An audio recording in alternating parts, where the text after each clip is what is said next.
take a look at the question, is the resale market overpriced? Of course, we have to look at things like pricing disparity. So when we take a look at pricing disparity, there are three different matrix or different categories that we look at. So first of all, you have your brand new launch, and then you have your TOP condos, newly TOP condos, and then you have your resale asking price. So when we take a look at pricing disparity, two things that we take a look at. Number one will be your quantum pricing, and number two will be your PSF pricing. So let's take a look. This is pulled up from all the projects that recently completed in 2024 for one bedroom. So you'll notice that 8 TOP projects have already reached nearing or have already superseded this green color line, which is where your asking price for a new launch is. All right, so we see 2 bedrooms, 13 TOP projects, asking price are already very near or have already superseded the asking price for a new launch. 3 bedrooms, 18 projects, 4 bedrooms, 13 projects. So for these kind of projects, of course, naturally for newly TOP condos, of course, because they're put back onto the resale market, naturally after they bought from new launch, they will want to have them. They will want to have made that significant amount of profit. So naturally, you will have that maybe $200 or $300 per square foot more. But what matters is that every season that we are in, there are also a different pairing strategy that we'll talk about later. But of course, in terms of we're talking about pricing disparity, when that resale or TOP project inches too close to the new launch, buyers in the market will be thinking that I might as well top up a little bit more to buy the new launch, which makes more sense. Now, let's take a look at this particular area. So this is OCR. Opportunities in the OCR exist where there is the newly TOP condos are inching too close to the new launch pricing. So in that kind of casing, in that kind of case, then 2 bedders new launch presents opportunity for you to invest. OCR 3 bedders, similarly, new launch also has that opportunity, and then 4 bedders. 4 bedders in this case for OCR, there is opportunity in the resale market because the resale prices have not caught up to the new launch pricing yet. Okay, and then 5 bedders, similarly, resale presents opportunity as well. And then RCR 2 bedders, in fact, has new launch because the TOP and resale pricing has reached too close or nearing towards the new launch pricing. And then for CCR, 1 bedder resale TOP projects has a pricing disparity, and CCR 3 bedders resale. So every single region has that different kind of pairing and different kind of pricing disparity, which we'll deep dive further along as well. Now, how do we know, now that we established that, resale properties at this current point in time are inching very close, pricing disparity is dropping. So if you're looking for a new launch, for some of you who are joining our webinar today, either you're an investor, you're looking to buy a new launch for own stay, or maybe you just want to join us to, gain a little bit more knowledge about the new launch market segment. How do we know that we are not overpaying for a new launch project? Because naturally, when you buy into a new launch, it's going to be the highest at that point of time one. So how do you know that when you buy now, next time 3, 5, 10 years later, can you sell with a profit? All right, so let's take a look at this. We adopt this framework called the pairing strategy. So this is what we have. Maybe I go to the board. Yeah. So pairing strategy, we will have your resale, we have your TOP condos, and then we have your new launch, and then sub into different segments like your OCR, RCR, and CCR. So at each different point of time, you will have different pairing strategy. For example, in this season, maybe tail end of 2024 to 2025, the pairing will be like resale and RCR, for example. Okay, so within these sub-segments, we have another pairing, which is either 1 bedder, 2 bedder, 3 bedder, or 4 bedder, or 5 bedder. Okay, so this is how we look at it. So different areas have different kind of pairing strategy at different seasons. So 2 things that we take a look at pricing disparity. First one, quantum, and then second one, PSF. So if we take a look at this, how do we make sense of the disparity effect? So for example, if you take a look at this, 4 bedders, new launch, pricing is at, total quantum price is at $3.5 million. There is that large PSF disparity gap to your next category. So maybe I come back to the whiteboard, When we take a look at different categories in terms of your property categories, of course, you have your 2, 3, 4, 5 bedders condo, right? Private. And then the next market segment will be your 5 bedders, 99 strata cluster, right? And then after that, you have your maybe your 999 or freehold cluster. And then the next category will be your 99 pure landed. And then ultimately you have your freehold lender, which is the hardest asset in Singapore's real estate, right? So what is the pricing disparity gap between your 2 to 3, 3 to 4, 4 to 5, and then between your condos to your 99 strata lender? What is the pricing disparity here? And what is the pricing disparity here again? And so on and so forth. Okay, so when we come back to this, we take a look at this. 4-bedders new launch, PSF gap to the strata lender is a very significant one, $1,300 per square foot. But what is the total gap in terms of quantum? Now, when we take a look at this, for example, this is a very real example because this is what is available in the market right now. This is a 5-bedder new launch in the OCR region, $3.2 million, 5-bedders. Of course, the sizing is at 1,485 square feet, PSF 2150. But we take a look at what is available in that area, resale. You can buy a 5-bedder cluster house, freehold, for $2.9 million. And of course, the sizing will be a little bit bigger because it's a proper cluster house. And PSF, that gap, is almost about $1,100 PSF gap. So what would make sense? Of course, naturally, some people have preference for new launch. They want something brand new, like what Melvin has just now mentioned. Of course, if you're looking at that total quantum gain and what is the property category to look at, this is new launch, whereas this is a totally different kind of property category. So back to this, what is the pairing strategy to be looking at now? So when we take a look at the 5 new launch condos that we'll analyze later on, we're going to do a pairing disparity relationship between the new launch condos, the resale condos, and the TOP condos in terms of quantum, number 1, and number 2, PSF. Now, in that particular area that you're looking at, also something to take note of is your buying power triangle. So within that locale, either you're talking about District 15, District 10, District 19, wherever you're at, you also have to take a look at what is that audience that you have. So in that area, do you have HDB upgraders? Will they be able to purchase into maybe a $2.5 million 3-bedder condo? Or what is the demographics, number 1, and what is the salary that they're getting, and what is the buying power that they're getting? Because this affects what is going to be your exit strategy as well. Okay, so of course, for $1.5 million, this is the most entry accessible kind of quantum mark that you have. $1.5 million, probably for a new launch market, you can probably get a 2-bedders at the moment. $2 million, then it starts getting smaller, your buyer pool starts shrinking, and then of course, $4 million and above, it becomes even smaller. This is basically the allocation of global assets, whether it's in physical assets or financial assets. So globally, people like to store most of their funds. Of course, if you look at the largest chunk, you'll be in bonds, which are very stable in terms of interest rate returns and stuff like that. And of course, in real estate. Now, real estate is known to be like a inflation hedging kind of asset quality device, all right? Over the years, ever since 1971, from the gold standard onwards, once the gold standard has sort of like not been in existence anymore, whereby US dollars are not pegging to our gold bars basically, and where the whole world's global currency are pegged to US. Basically what happens is that if you look at quantitative easing and quantitative tightening, in combination, people are very worried about their cash being deflated if they just leave it in the bank. And what happens is that real estate prices as a fundamental hedge, as long as it's in a country where there's a lot of different other factors, sound governance, good schools, I mean like government is strong, security is great, land is scarce, and of course there's like land control, you know, not to have too huge a supply at times and stuff like. And if let's say that country also has increasing population, all these factors are what we call macro factors that would then help the real estate in that particular country to become more and more valuable and precious. And of course, it then becomes a hedge against your cash deflating over time. This has always been the age-old thing that our parents have told us once you're born. Like they will say that, hey, the moment you can, buy your own property because your property will appreciate over time, whereby the cost of a plate of chicken rice is going to just become more and more expensive. And that is just because your dollar in the bank is deflating. Now, what happens now is that with 17th of September, the first rate cut of 50 basis point US, they have shaved off by 0.5% from 5.5 to 5.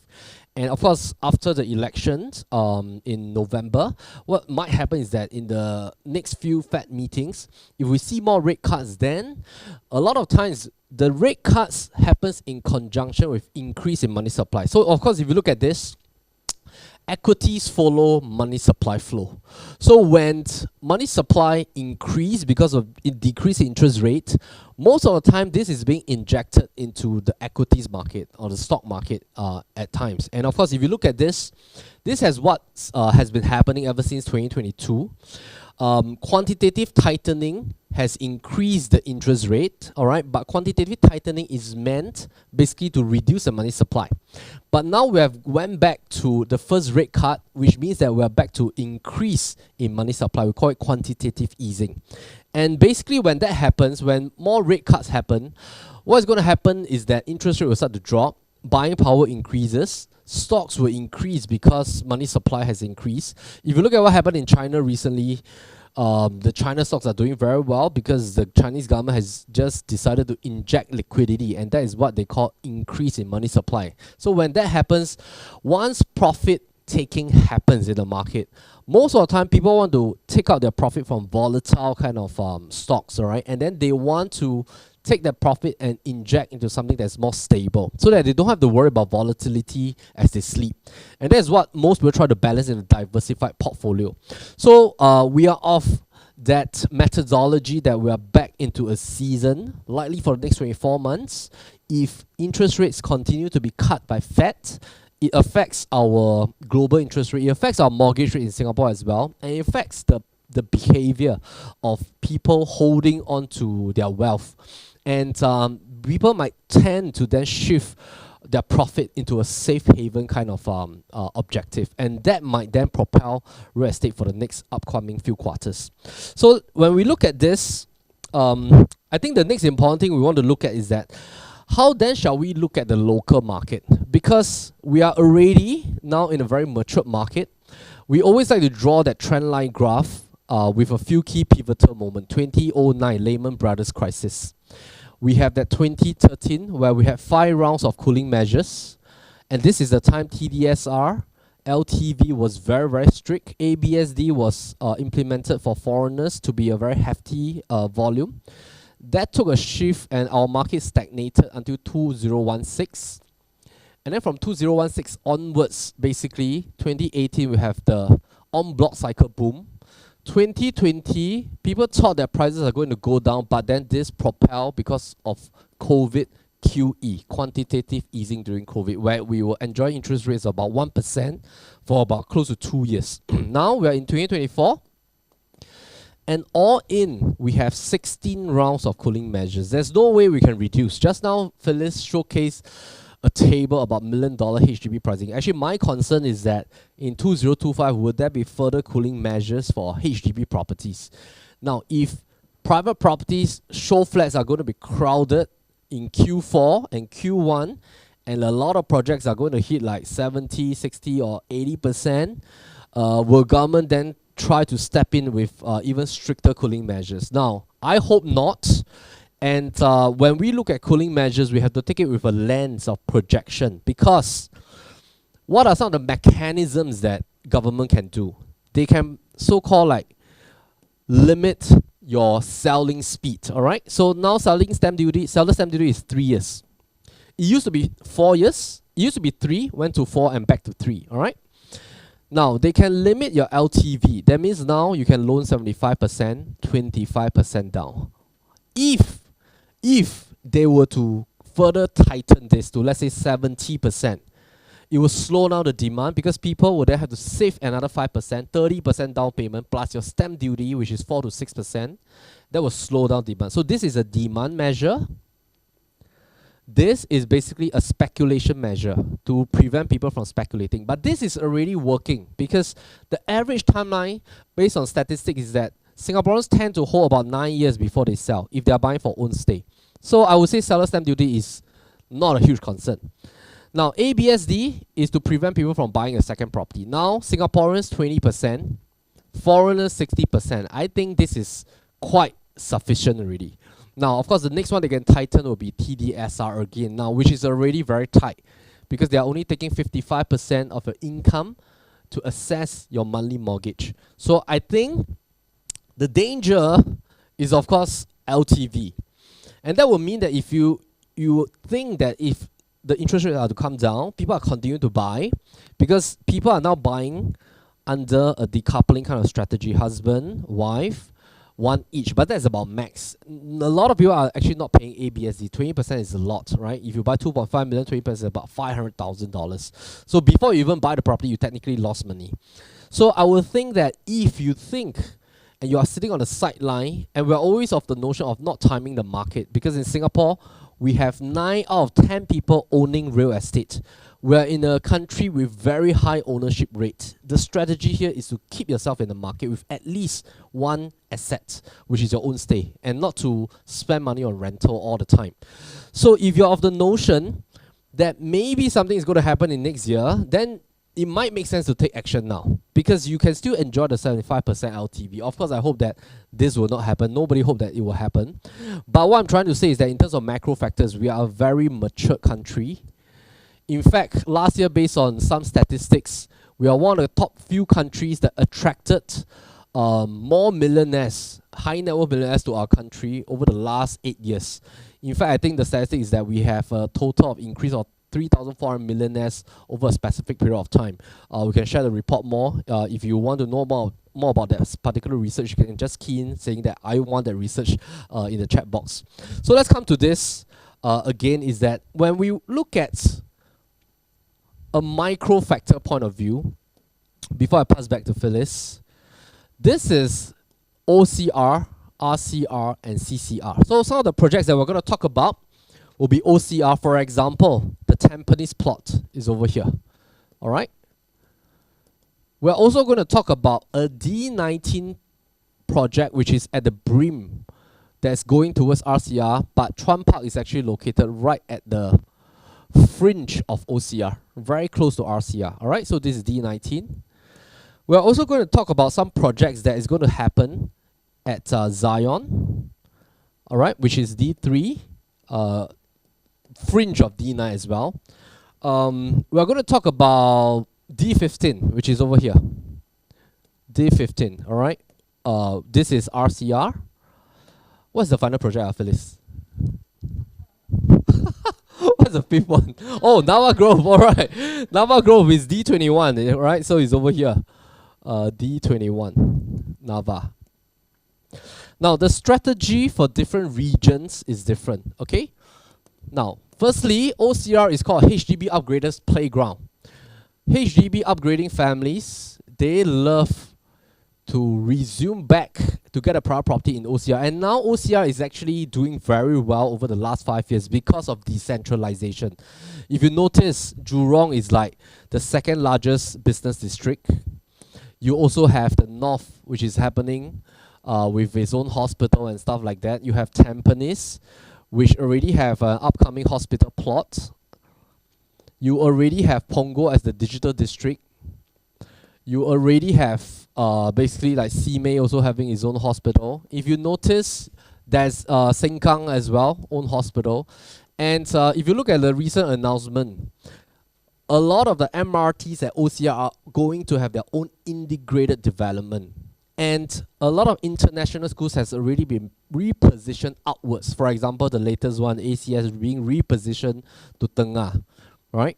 So a lot of this decentralization by our government URA master plan is to make the OCR zone stronger, so that we are not like a typical usual country that everybody crowds around in the city center and make everything so expensive over here. So what is going to happen is that this is going to have its own set of like audiences, which are the HDB upgraders families. Usually they sell their HDB, MOP from BTO, they want to buy back there. RCR is considered like a old money playground. Now the rationale is that Singapore 50 over years ago, it started from the core central region. It started from Singapore River. And then the first few HDB projects were in the RCR zone, like Queenstown, Tiong Bahru, you have like Toa Payoh, and that sprouted into RCR. And these owners over here in RCR and CCR, they're sitting on properties that has a lot of profit. And basically we call it the old money playground is because when their children or next gen grows up, they usually pass the properties or private properties to their next gen, or they diversify the exit, and then their next gen actually reinvested back to some of the properties over here. So we see that there's a lot of old money here. If you notice, D15 is also one of the largest districts with a lot of landed properties and freehold properties. So a lot of the owners are sitting on a lot of equity over there. So we call it the old money playground. This zone also has good schools, because again, Singapore started from the core and RCR zone. That's why you get a lot of very popular good schools in these two zones. And people from the OCR, they like to move inward sometimes if they're after the school. So it also attracts HDB upgraders.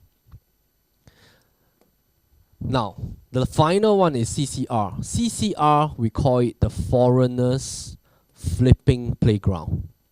Now, in the past, when there's no ABSD, a lot of Singaporeans and investors, they buy CCR properties to flip to foreign buyers. And even foreign buyers buy to flip to foreign buyers, or Singaporeans buy to flip to Singaporeans and stuff like. So last time you can buy, sell very easily. No seller stamp duty, LTV was very high. You can loan and leverage a lot. This used to be the playground, but ever since ABSD has increased, now it's 60%. The whole of this year, 2024, we have only 0.88% of transactions being done by foreigners. So this playground has shifted. And what will be the strategy that we should look at when we look at a quantum investment approach? So I'm going to just come back to this again. This is very sufficient for you to understand based on a OCR investment methodology. If you're planning to buy something in OCR and you want to exit maybe in 3, 5, 8 years time, you need to look at the buying power. Most of the time, somebody has invested in a BTO, and let's say they did it at about 9 years ago. They will have bought it at about 450,000. Just have a look at Bidadari, alright? So they bought at 450,000 9 years ago. They took 4 years to construct, 5 years to hit MOP, total 9 years. Now, when they want to sell after 9 years, most of the time, their balance outstanding loan should be about 250,000 because they bought at 450. If not, they will have fully paid, some of the families. And if they were to sell at 1 million, this is what they have in cash and CPF. Somebody with 5 room that bought at about 550,000, have a balance of 350, they will have somewhere between 950k plus minus, or maybe if it's fully paid, they will enjoy the full 1.2, 1.3 million. So similarly, somebody that has fully paid has about $1 million. And this is not counting the savings they have. So if we were to reverse that by about 30%, we take 25% down payment plus about 5% buyer stamp duty, the quantum budget of a 4-room HDB BTO family is about 2.5 million. 5-room is about 3.16. Of course, if they want to top up a bit more with their savings, they could go all the way up to 2.8. Maybe this can go up to 3.5 million. So with that, that will give us a sensing of what they can afford. So that will allow you to understand if you were to buy something now. If you buy something 2024 and you want to sell in 2028, what will be the affordability if this is an OCR project? What is the affordability of your exit audience? So if they can afford 2.5 to 2.8 for a 4-room owner, 3.2 to let's say 3.5, then the question is, what should you buy now? So I'll put a question mark here.